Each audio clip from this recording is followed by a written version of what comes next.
ये आपने एक बाइक ठीक करवा लेना और मेरी तरफ से कोई मसला ही नहीं है। आपने ये बाइक ठीक करवा लेना। अस्सलाम वालेकुम। क्या हुआ है बाइक को? वो चैन गराड़ी साइड टूट गई। चैन गरारी?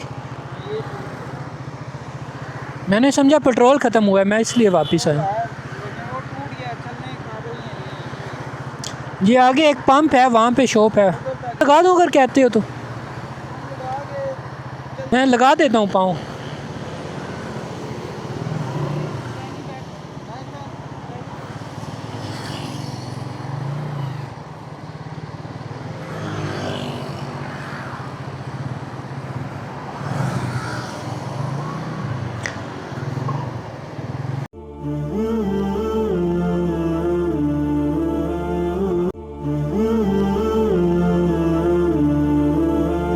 ये सामने है, इससे पता करना पड़ेगा ये ठीक भी करेगा या नहीं। वो चाबी पाना मिल गया तो मैं खुद ही टाइट कर लूँगा। अच्छा, पता कर लें आप उससे, मुझे इजाज़त है।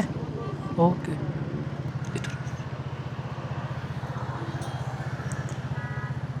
कह रहा है हो जाएगा ठीक। हाँ वो कह रहा टाइट कर एक ये आपने एक बाइक ठीक करवा लेना और मेरी तरफ से कोई मसला ही नहीं है।